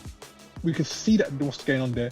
Like I said, Lenny King was better than all of us, brother. He was like, when he put it in the centre, because I was a defender from start. Once they put him there, he just took him. He was even better than me. He just naturally took the position. But he at the beginning, he just couldn't get a look in terms of when the scouts and stuff were coming in and whatnot. And he used to be getting up and down the country all over the place. Wow. But it was one of those things where, I think it's weird. I think now we definitely have more of a platform, and especially now that you can say things and it targets a worldwide audience as opposed to like being able to you can't get away with this nowadays. Yeah. So I think now we have an opportunity to be able to say things that we probably would have wished we could have said then, which is why I was saying earlier that I think it's now on those which have retired now, which have experienced things from back then, that can come and open their mouth and say what they experienced, but also try and provide information in terms of how we can now set things up better. You know what I'm saying? Yeah. It's like, okay, I mean, I love the fact that Rashford did his little school dinner thing, but that don't help the black community. Do you know what I'm saying? And I wouldn't be looking to someone like Rashford, right, as young as he is, to be the that's right. spearheading something that would affect. So, I'll be looking to people like the Ian Wrights, the Les Ferdinands, the bigger man. So them guys there, I would lead them to do their school dinner thing. But the bigger man, I'll be the ones I'll be saying, look, you've got your money, you're still making your money from different things. Let's make a positive thing. Leave these people to run their Black Lives Matters posters on their screens and stuff. But behind the scenes, what are you effectively doing that's going to make a change? Not just for now, but for the generations of footballers coming up. Okay, 1 second, Mello. Hold it. Sorry, I gotta bring in Haych, man. Sorry, guys, I'm gonna bring some little order to this. What I'm gonna say, Haych, come first. I do smile the most at that, I just been listening, because obviously, as you said, like you guys are much older than I am. Yeah. So for me, he's on the much, yeah. Hold on, you guys are older than I am. You get me? Sorry, but we're proud of it. Man. I'm the only one with no greys. You get me? But as young as you, though. Being honest, I'm probably the oldest geezer here. Looking young still. In all seriousness, I want to go back to the John Barnes thing for a little bit, because I look at John Barnes now and I think to myself, you guys are saying like, we would have loved John Barnes to talk up and all these kind of things, but there's no guarantee John Barnes wouldn't be saying what he's saying now back then. Like, there's no guarantee that he's just gonna come and start talking like, let's do this. There's no guarantee. Like, as much as it's like when people say when you meet your heroes, like it's not always good to meet your heroes because sometimes they let you down and those types of things, and it's not what you expected. I can imagine that if John Barnes talks like this now and he has nothing on the line, you can imagine what he's going to talk about when he's got stuff on the line. I can imagine he probably talks quite similar. And now when we get back to the kind of retired footballers kind of coming together and taking heat, it still comes back to the kind of thing of everyone's still quite selfish. Not everyone, in terms of, from their perspective, they're still quite selfish. Ian Wright does do stuff in the community. Like I've seen him do stuff with black boys, and it might be outside of football and stuff like that. But you can't guarantee that all the black footballers are going to be on one accord. You can't guarantee that they're all going to think the same way and be like, you know what? You can't guarantee that they're all going to be like, yeah, let's come together and support Black Lives Matter. Some people are going to be like, you know what? I got my mansion. I got my kids. I'm making money. I'm on the BBC. I'm on ITV. I'm on BT Sport. I'm on. Do you know what I mean?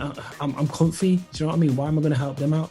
And it comes back to the whole thing that Skipper was saying in terms of the slave mentality of people are so they want to be in an isolated place of as long as where I'm at is cool.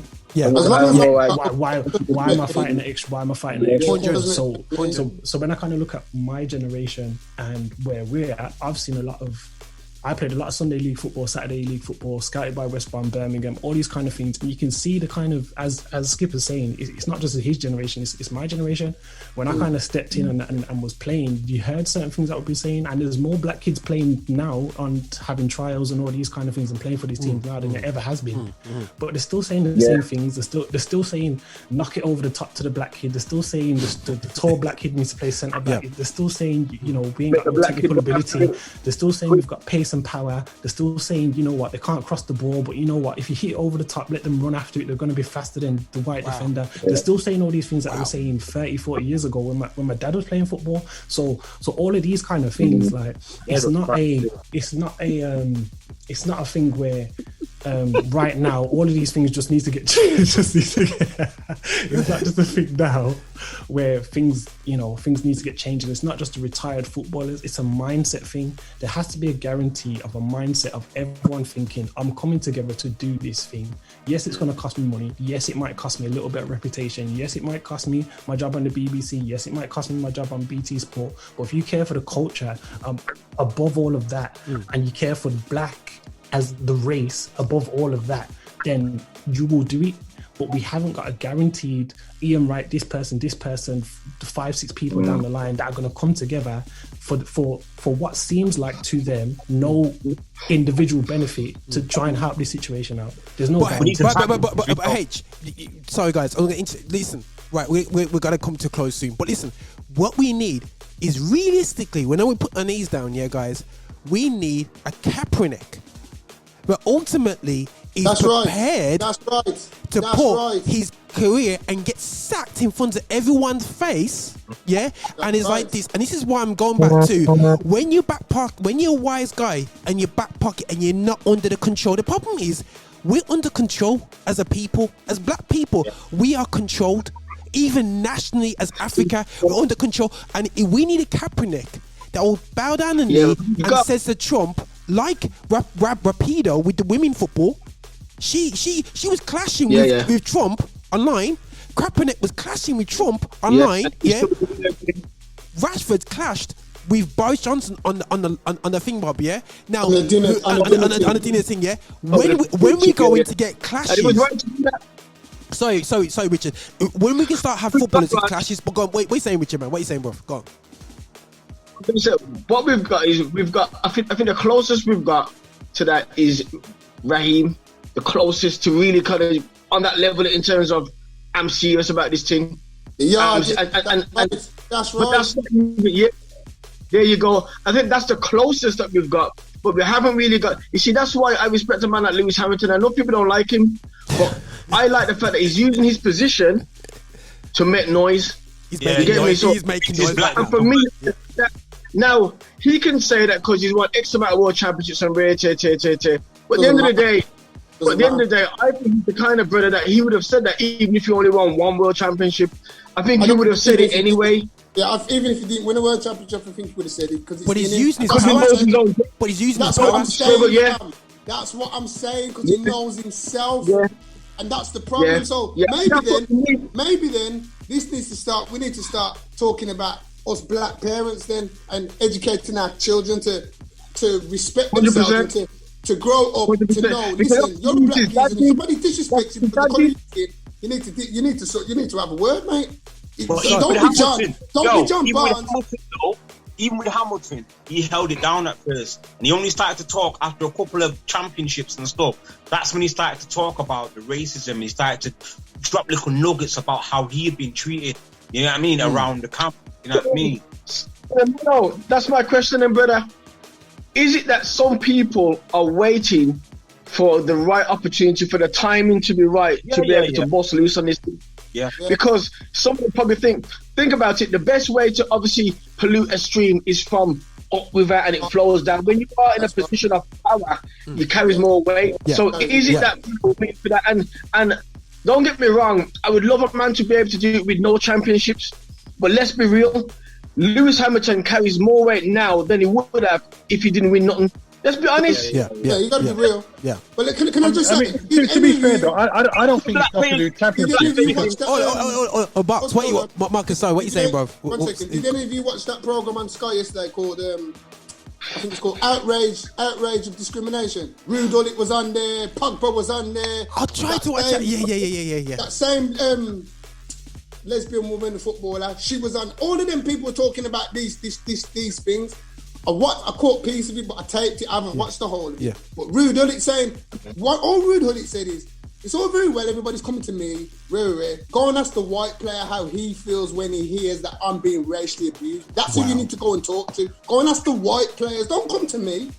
Go and ask the white players how they think. And that's what I rate. That's what I'm talking about. People who put them questions, not John. And we can say, Johnny, but remember, you know, when John Barnes played for Liverpool, he was probably, iconically at the time, one of the biggest, most famous black football players in world football. Yeah. Now, as I said, I'm not telling you to go and take on the world to say, oh, blah, blah, but you could have said, you know, come on, guys. Do we really need bananas? Do we really need bananas? Really? Say something. I'm not, something to say. Yeah. You've addressed it, something. I'm going to have to shout out. Pretend it didn't happen. And that's my point. That's my issue. That's my issue with the FA. We hear FA have done nothing, even at grassroots level, which I work with. There's nothing there. If you look at, like I said, I went and back and did my FA coach only a couple of years ago. There's nothing in that when it tells you, you know what I mean? They're not feeding into these young people about having respect for each other, no matter what their creed, colour, you know what I mean? Whatever the situation is. Bro. But they have a lot, but they have plenty in there about the LGBT. Okay, DJ Marx, let me say this for you, right? Yeah. When it comes to the whole championship thing, I don't think that makes a difference. I'll tell you why I say that. Because if you look at just in terms of the media and all the black players, and not even just in football, but in other sports that have come forward, yeah, some of them are not even people that I recognise now as having achieved anything. What's happened is they're playing this whole Pied Piper game that, okay, other people are coming forward now, I can finally come, and they come and tell their story about, 3 years ago just is when it started. I think, so why are you talking now? Yeah. You know what I'm saying? Why is it taking you so long to say what you have to say? But because everybody else is coming forward now. And like I said, so I don't think it's a championship thing, because there's people coming forward, I'm thinking, who are you? I don't know you from anywhere. And then I find out you're from some team which I've never even heard of, or some sport that I don't even watch. But there's more clout, regardless of what you're saying there.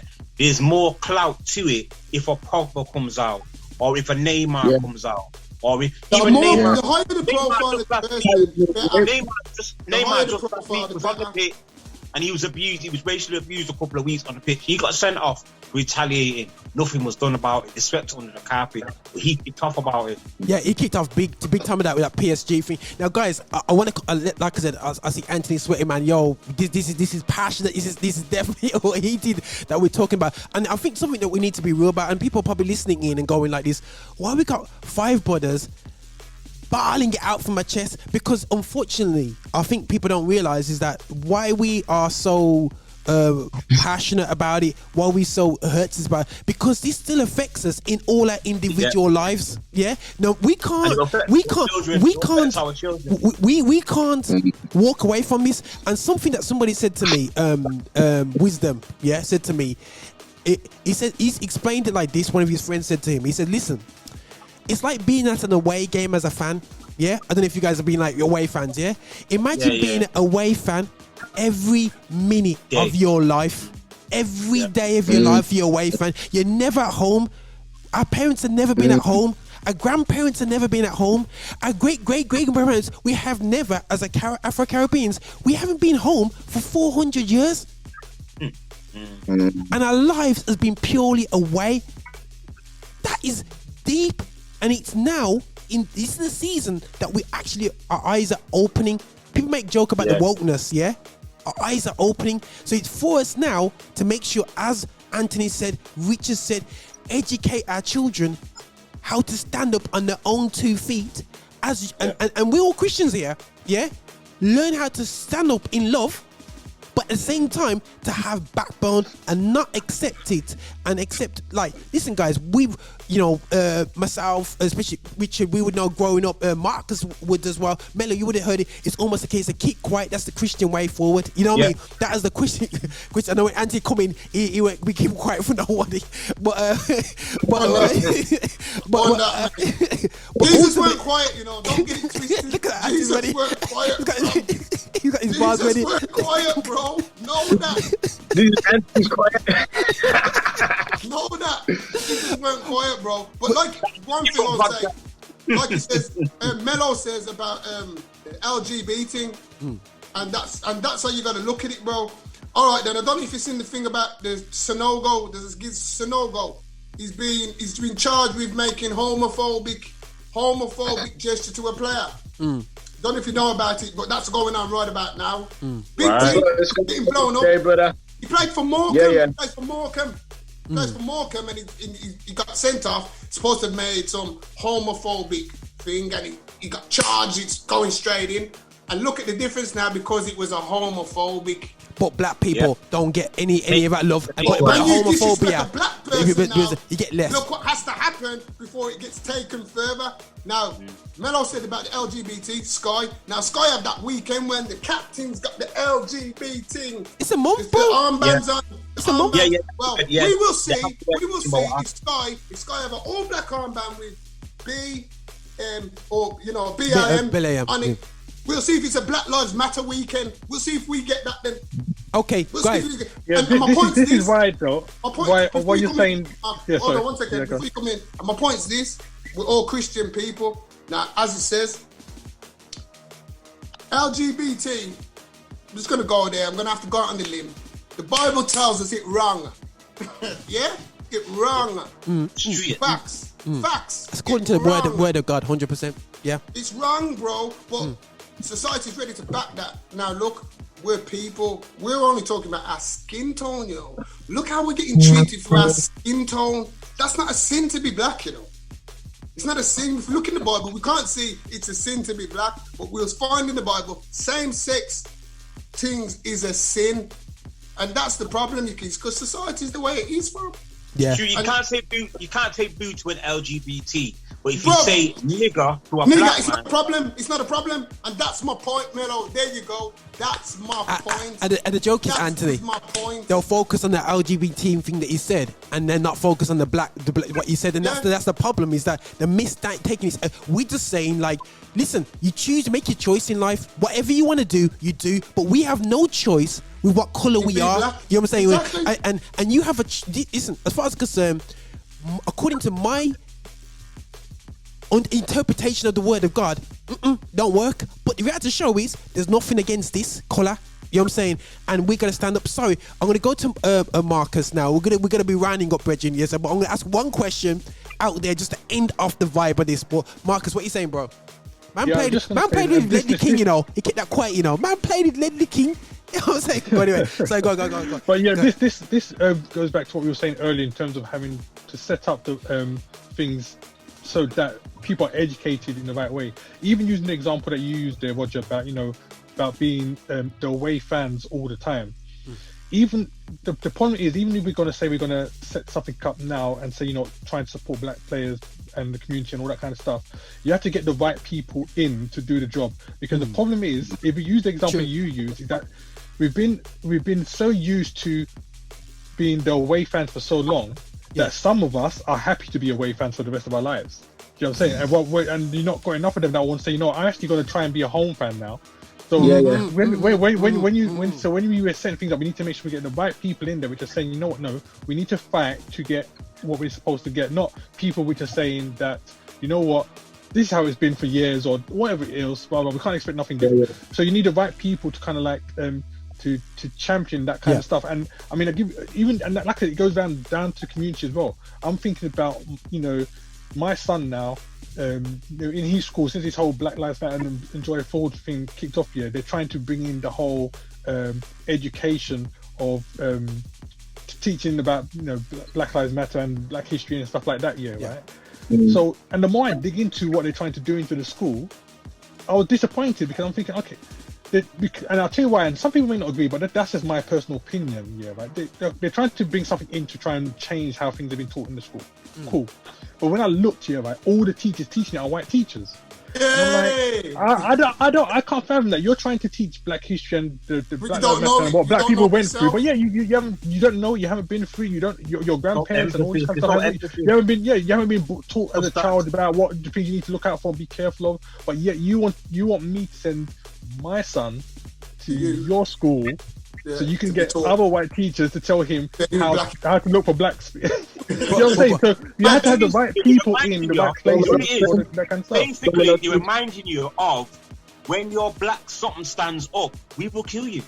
Basically, all the black people that have stood up in history, we've killed them off. And that's why you ain't got no standing right now. And that's why you get your little couple of hours of black history as part of the curriculum.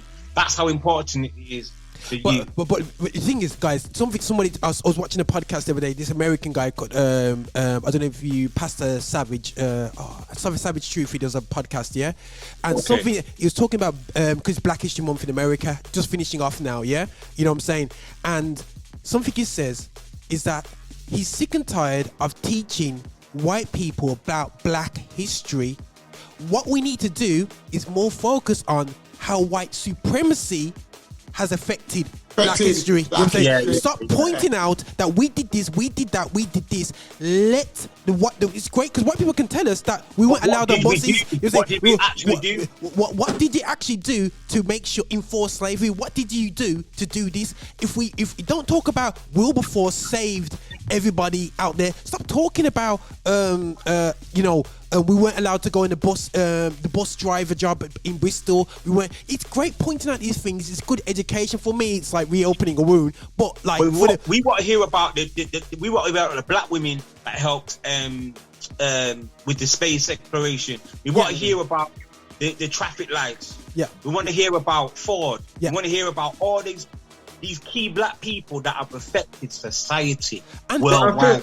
What you're saying though, Mello, I think what we're just saying, just tell me if I'm wrong, is that we also hear about how white supremacy and how whitewashing and things like that and unconscious bias has kept black people down, and how it kept us down 400 years ago and how it's still keeping us down now, and how that needs to change. Is that what you're saying, Roger? No, 100%. How white Christianity, the conservative white Christianity has actually been a narrative that has affected Native Americans, that's affected Aborigines, that has affected every nation in the world. Conservative, and I have to say like this, guys, I know this is not the show to be talking about all this stuff, but ultimately Donald Trump supporting Christians, them guys, whether they're black or white, these are the guys that helped put Hitler into power. That's real talk. You know what I'm saying? I want to talk but sorry guys, I know I should have ended this podcast a long time. This is the way it's at, man. You know what I mean, guys? This is what my awakening has been. Let me ask you a question, Roger. Let me ask you a question. Where did they get the image of Jesus from? Whitewashing, brother. That's not even his face. You see, the picture that we see in the churches, the picture that we see in the books, we know that Jesus did not look like that. Yeah. Yeah, that was the Roman geezer. Some Roman geezer was using his Augustus. Yeah, I think Augustus. Yeah. We want to talk about that in church and outside of church. Whitewashing, fam, 100%. And they use religion. Let's start to unpick that. And they use religion now. Christ said, you know what I mean, we're here to educate and we're here to give people a choice. Yeah, they use Christianity as a way of taking over nations, control nations for their land. You know what I'm saying? And ultimately, you know, and this is not us, because we're Christian men. You know what I mean? This is about Christ for us. You know what I'm saying? And the purity of our Christianness. Yeah, we're seeing the mockery for our children. That's what breaks my heart, guys. You know what I'm saying? I'm looking at the fact that it was the Pope's grandson or something like that. That's the face that we're looking at. The Pope's grandson, something like that. When I heard that years ago, it was a rich Italian family. But it's so that it's so that we look up to this white dude as he was the king of kings. He was the king of kings and he's the Lord of lords. If you had a black man up there, how would we as children? What is the I had to find out for myself, man. How come some of the hierarchies, either in school or in churches, they never teach me that? Man had to go on the internet to find them things out for himself. That's supposed to be no internet, brother. 20, 30 years ago, there was no internet, so there was no books that had that in there. But imagine. Listen, the Bible tells you, what Jesus was a man of rare and he had woolly hair. The Bible tells you that. Yeah. The Bible tells us this. Again, no black people standing up and questioning, saying, like he says, how comes my Bible's telling me he's got that Michael Jackson throw. He's got the Michael Jackson throw. His skin's supposed to be bronze. But he's all blonde and blue-eyed and that. How can a man come from Africa be blonde and blue-eyed? And this is where we're at. But listen, guys, it's impossible. I do. Listen, guys, I know we had a generation, just quickly, if we had a generation that was seeing a black king up there, a black king of kings, generation after generation, how would we be feeling right now? We'd be feeling on top of the world. Right, bro. bro. Yeah. 100%. Because when I go on holiday, when I go on holiday and I wake up in Jamaica and I see pure black faces, it's the greatest feeling ever, bro. I'll tell you straight now. But I get up, you see the beautiful Caribbean, the sea, the beautiful sun, and pure black people around me. Greatest. It's the greatest. It's the greatest feeling. You understand? 100%. And I'm not a racist, you know. I've got some good white friends. Don't get it twisted. My mum's Jamaican Indian, fam. My mum's Jamaican Indian, fam. You understand? But I get it, bro. My mum's got it, you know, 2 for 1, cool. I've got all them things, bro. I'm not a racist. I got some white friends. I'm passionate about my blackness. There's a difference. Home. I'm passionate about my blackness, bro. This is what this is why I became a union rep, because of that passion. Because of my blackness. But not just I'm passionate about justice. It doesn't matter. I like justice, bro. I'm a justice person. It's about justice. And if I see injustice, I will fight for the white boys being injustice against whoever. I'll do that, bro. That's not a problem to me. Wrong is wrong, brother. Okay. Wrong is wrong, 100%. This about guys, justice, fam. And that's me. The only reason I get passionate about that, bro, because I've seen too many people who had opportunities to open up their mouth and they mouthed it out. That's why I killed off Anton Ferdinand on the podcast. 9 years it took him to talk about racism. Bro, move up, man. If I see you on the road, I'll box you in your face. I'm a box. We're going to have to... Me and Anton Ferdinand would have words, bro, because I'm going to say, bro... And where I put him up again, hear what he said? His missus didn't want him to talk. Why didn't she want him to talk? Because she's a white woman, blood. Now, you're going on being racially abused. I know what my wife's saying. Aunt, what are you going to do about it, Aunt? And if I say, oh, look, I'm going to take the John Barnes approach. Oh, look, Greg, my wife's telling me, you're sleeping downstairs on the couch tonight, fam. I didn't marry no clown. I didn't marry no chump who's scared to stand up for who he is. Nah, bro. And that's what I'm saying. You're supposed to have that mentality about yourself. So John Barnes can't tell me nothing. When you just dig out. It's okay for Kenny Dalglish to call you this, call you that. That's what you can go to. Liverpool's, that's where you can go to Liverpool's fancy dress in the Ku Klux Klan outfit. What black geezer would do that? No, seriously. What real black person would go anywhere in a Ku Klux Klan outfit? Anthony, this comes back to what I was saying before. As much as we're saying, as much as we're saying that you wanted John Barnes to talk out then, there's no guarantee that he wasn't like he is now. Exactly. No guarantee that his mentality was like, I'm cool, I'm okay. You're right, but my point is, you just gotta, as I said, it's down to the individual. John Barnes was a scouser. That's where him Jamaicanness, and he was a scouser. That's right, bro. He only found his people Jamaican gene a couple of weeks ago. So I don't know where. When all the England fans used to bury him, bro, I loved it. That teaches you don't sell out against your people, bro. Don't sell out thinking these people like that. They don't like you, bro. Embarrass us with that rap, that Liverpool rap. They don't like you, bro. They don't like you. They'll appreciate you. They'll appreciate you because you wear the red of their team. They'll appreciate it, but don't get it twisted that they like you, bro. All right, guys. John Barnes thought the Liverpool public liked him. Man can't even get a job for Liverpool now. What is that? Raj, I think you're gonna have to call this podcast John Barnes. John Barnes is sell out. I couldn't get a job at Liverpool now. Why can't Johnny Barnes get a job as one of those ambassadors for the club? Because he's black. That's why he can't. And you know what I mean?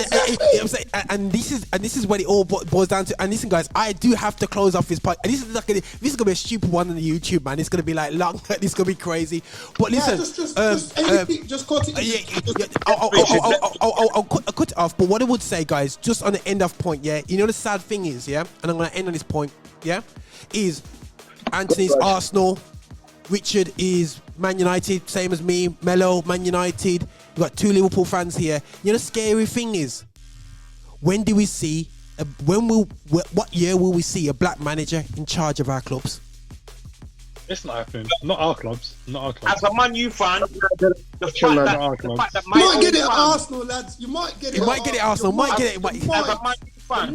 U fan, if my own fans can turn on our own black players. Exactly, fam. Exactly. If Patrick Vieira couldn't get the job at Arsenal, right? You ain't never seen that happen. Bro, this is what I'm saying to you. But this is what I'm saying to you, right? Bro, this is what Sorry, I didn't start a new podcast, guys. I just said why didn't Vieira Yeah, man. Richard, listen. The two Spanish waiters we've had. You know what I mean? Vieira, Captain Invincible, bro. How come he didn't even get an interview? Thierry, the king.